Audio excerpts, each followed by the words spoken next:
Amém ou não amém? Vamos abrir a Bíblia, a palavra do nosso Deus, no Salmo 119. O mês de abril é o mês da Escola Bíblica Dominical. Nós estamos no primeiro culto do mês da Escola Bíblica Dominical. E esse mês devemos voltar os nossos olhos, a nossa atenção, em especial para a Escola Bíblica Dominical, porque ela é uma base para quem quer crescer. A gente ouve um sermão, mas o pregador não tem tempo para tirar dúvidas. O professor da Escola Bíblica Dominical tem essa oportunidade. O texto base, o texto referência pode ser lido, estudado muitas vezes, e você pode perguntar ao professor, interromper. No sermão você não pode interromper, mas na escola bíblica pode fazê-lo. Então esse mês nós vamos lembrar muito, falar muito da Escola Bíblica Dominical.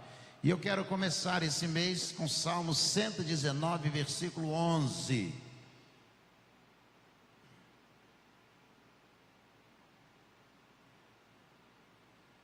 Na versão que tem está: guardo a tua palavra. Na sua versão pode ser que esteja: escondi a tua palavra. Eu fui pregar num congresso na Federal de Vitória, no Espírito Santo, e eles fizeram para o congresso um hino baseado neste versículo. E o hino era um frevo, mais ou menos assim: esconde a tua palavra dentro do meu coração. Esconde a tua palavra dentro do meu coração. E a segunda parte é assim: para eu não pecar contra ti. Aí era o ritmo de frevo, já não tem muito jeito para poder fechar. Mas era basicamente isso, baseado nesse texto do Salmo 119.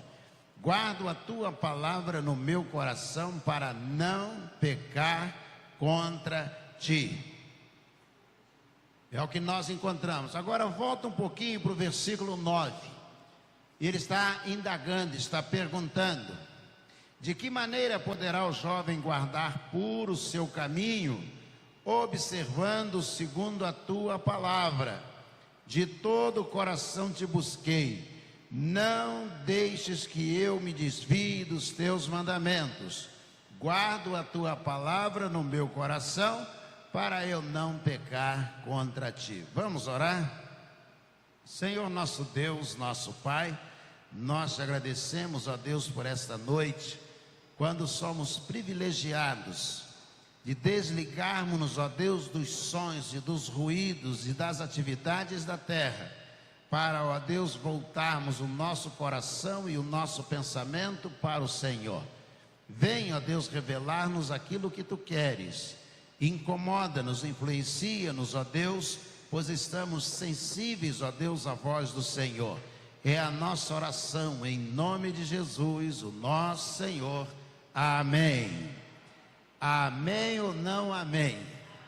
Amém. O salmista ele faz uma pergunta dizendo: de que maneira poderá o jovem guardar puro o seu caminho? Em algumas versões, o seu coração.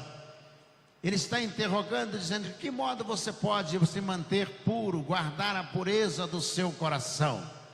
Como que alguém poderá se desviar das armadilhas deste mundo?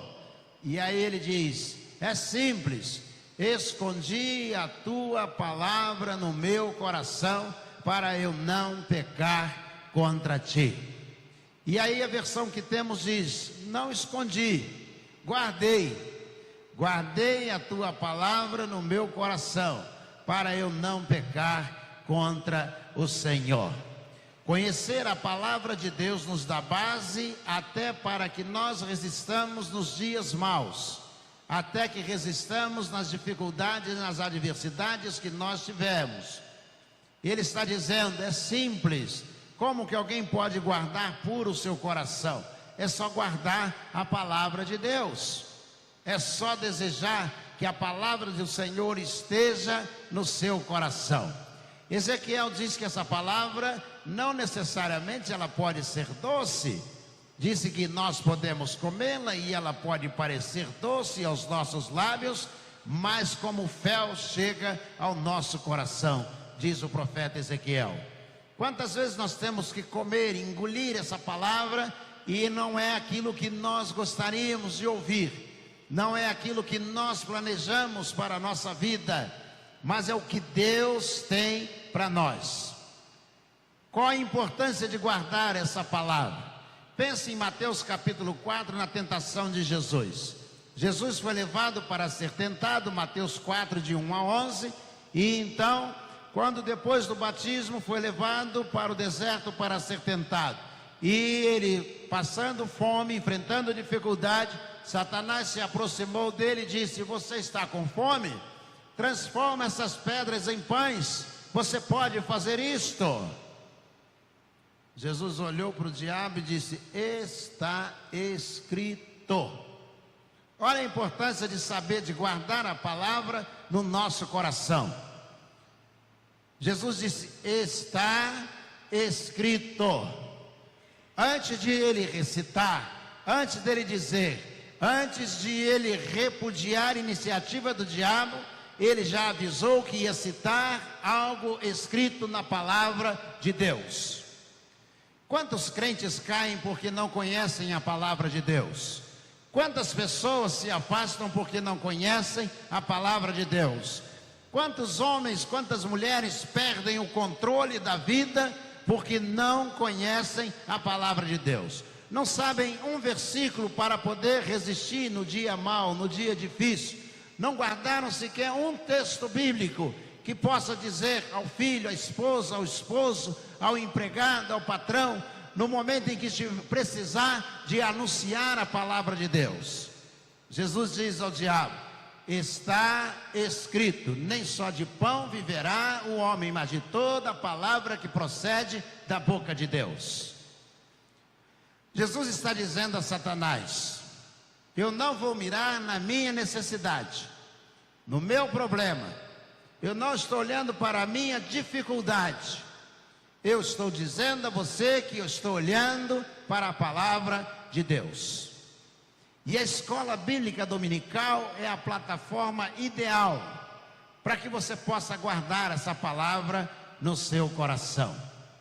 Quando era novo convertido, fui convidado para assistir um homem que ia fazer uma palestra, Dr. Grumes. E eu cheguei lá, ele veio com um livrinho, Caminho Dourado para Memorizar as Escrituras Sagradas. Eu entrei, sentei no auditório, era novo convertido, e ele distribuiu aquele livro para as pessoas. E aquele livro ensinava a memorizar as Escrituras Sagradas. E ele, no livro, dizia: você pode aprender 5 versículos por dia. E eu disse: eu quero. Peguei aquele livro, levei para casa, devorei aquele livro e passei a usar o método do Dr. Grumes. O caminho dourado para memorizar as Escrituras Sagradas. Jesus, quando ele está sendo tentado, imediatamente ele diz: está escrito. Já imaginou quando você tiver uma adversidade, uma dificuldade, você pudesse estar dizendo: está escrito. E aí Satanás ficou olhando para ele, disse: eu vou te levar até o alto, bem alto. Mas eu vou te dizer uma coisa: está escrito, lança-te daqui e darei ordem a teu respeito, aos anjos ordem a teu respeito, e eles te acolherão em seus braços. O problema é que o diabo também sabia. O diabo estava melhor do que muitos crentes em Jesus que não memorizam, não conseguem guardar o texto bíblico da palavra de Deus, mas ele disse: está escrito. Se o problema é o que está escrito também: lança-te daqui e aos seus anjos dará ordem acerca de ti, e eles te acolherão em seus braços. Jesus olha para o diabo e diz: mas também está escrito: não tentarás o Senhor teu Deus. Não tentarás o Senhor teu Deus. Quando você lê a Constituição, por exemplo, da República Federativa do Brasil, às vezes parece que 2 normas são contrárias. É chamado de conflito aparente.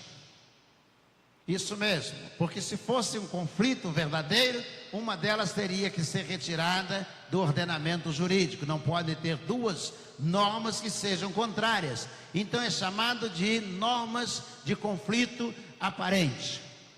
Então você lê uma e você lê outra. E aí você aplica um princípio no direito constitucional chamado princípio da ponderação. Você vai ter que afastar uma das duas normas. Pastor, dá um exemplo.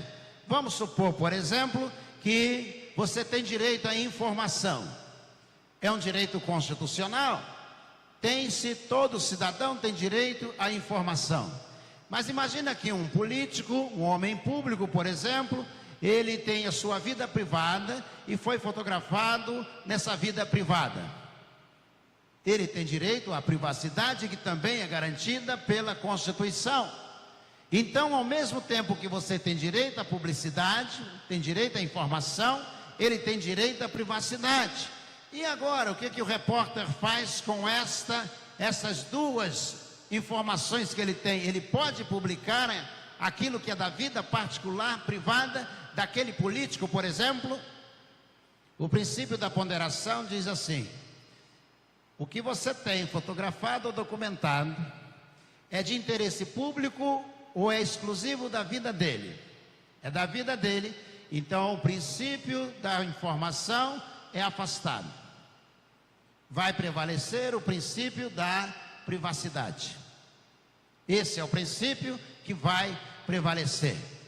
Vamos pensar nisso aqui em Mateus capítulo 4.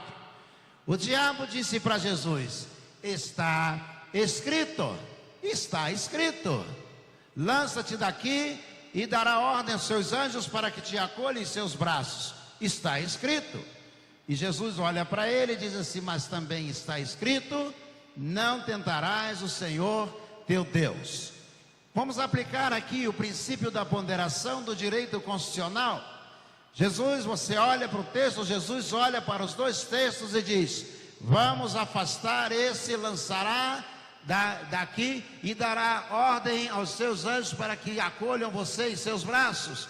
Esse nós vamos afastar e vai prevalecer o que? Não tentarás o Senhor teu Deus.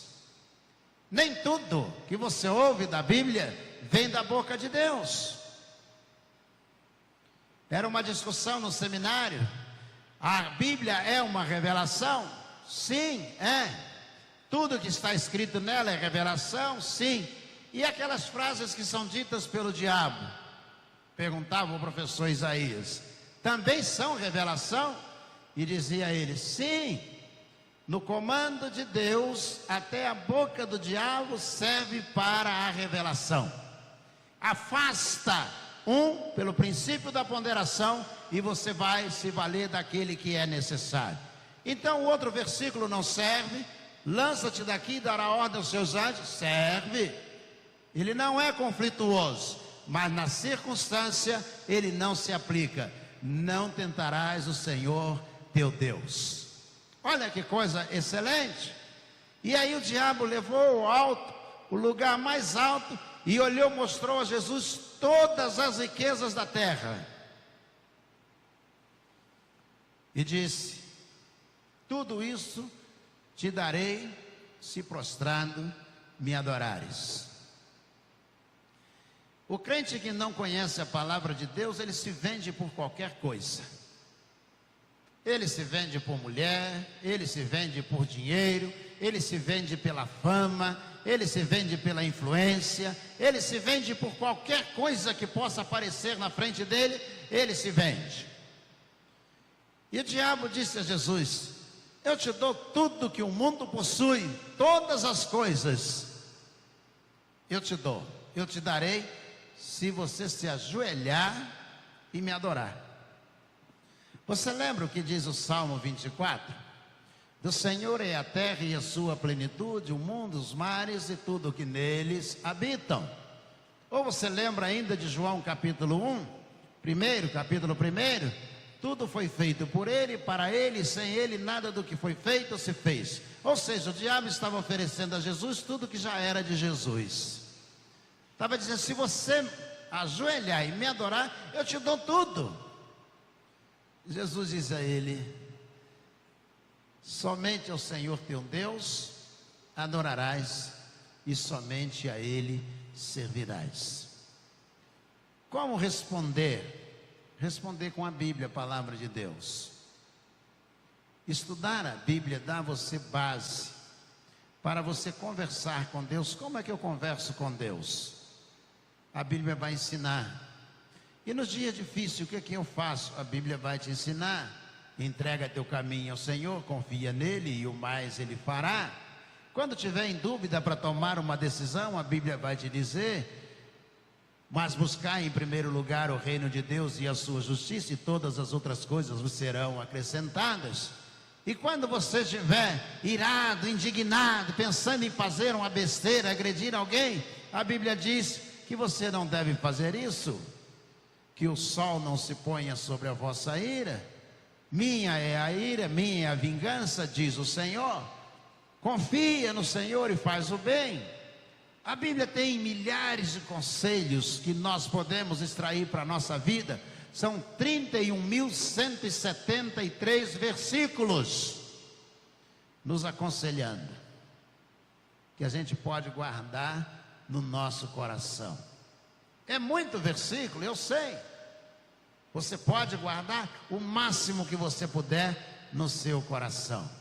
Então o salmista diz assim: quem é que pode manter puro o coração do jovem? E se quem é que pode fazer com que ele não desvie? E ele diz: eu sei, escondi a tua palavra no meu coração, para eu não pecar contra ti. Eu escondi, eu guardei a palavra do Senhor aqui dentro. Eu gosto quando viajo sozinho, gosto de viajar com a Alice Maia, evidentemente, mas quando viajo sozinho, eu digo assim: quantos versículos eu sei? Daqui até Campos, por exemplo, para pregar em Campos, e eu vou dirigindo e recitando versículos, todos os que eu lembro, enquanto estou dirigindo. É uma beleza, porque é uma oportunidade de rever os versículos e recitá-los enquanto estou dirigindo, enquanto estou viajando. Ressonância magnética, sabe o que é? Você deita naquela máquina e fica fazendo tem, sabe? Eu gosto daquilo que eu deito e eu penso assim: quantos versículos eu sei? E a máquina vai, eu só vejo a hora que a mulher lá cutuca a minha perna e diz assim, eu olho para ela e falo assim: acabou? Ela diz: acabou. Mas foi tão rápido. Quantas pessoas eu ouço dizer: eu detesto entrar, eu fico desesperada naquela máquina, eu não gosto daquele barulho, parece que eu morri, estão me enterrando ali, e eu não gosto. Experimenta começar a citar versículos enquanto você estiver deitado ali. Fila do banco, tem que esperar, começa a recitar versículos. Ligou para alguém e a pessoa mandou ficar esperando, essas operadoras, começa a recitar os versículos que você sabe. Você nem vai ver o tempo passar. É uma oportunidade de você colocar em prática aquilo que você sabe, de rever os versículos que você sabe. Lembro-me, uma quarta-feira, o pastor Walter pediu um jovem da igreja, disse assim: Hamilton Tibuque, que a gente chamava, disse: Tibuque, fala um versículo. E ele não era lá muito amigo da Bíblia, e ele aí então olhou para o pastor e disse: ó, quão tão bom, quão tão suave é. E o pastor, e ele falou: só sei isso. Ó, quão tão bom, quão tão suave é. Não era nem assim, né? Mas ele disse: eu só lembro disso, eu só sei essa parte. Um crente assim tem dificuldade. Fomos fazer prova para um curso de inglês, eu e ele, esse rapaz. E quando chegamos lá, antes de fazer a prova de qualificação, eu disse a ele assim: vamos orar? Vamos pedir para Deus nos guiar nessa prova de inglês? E aí eu fiz uma oração, e aí nós dois recebemos a prova. Ele cutucou meu braço, e aí já estava com a prova, não tinha começado ainda. E aí eu olhei para ele e falei: o que é? Ele falou: nós oramos, será que o Espírito Santo sabe inglês para ajudar a gente? Imbecil, né? Aí eu falei, rapaz, você não sabe nem quem é o Espírito Santo. Aí a moça falou, vocês não podem mais conversar. Eu falei, não, ele está perguntando se o Espírito Santo sabe inglês, porque nós oramos. Aí ela olhou para ele e falou, você é crente? Aí falou, sou. Aí assim, você não sabe disso? Não tem noção nem de quem era o Espírito Santo, de quem é, né? O Espírito Santo. Ele tinha dúvida se ele poderia ajudar, porque a prova era de inglês. Quantos crentes vivem assim? Nada aprenderam, nada sabem e nada saberão. É preciso estudar a palavra. Ele disse, como que os jovens podem guardar o coração dele? Ele disse, simples, guardando a palavra de Deus no coração. Que você possa guardar a palavra de Deus, principalmente esse mês, voltar-se para o estudo da palavra do nosso Deus.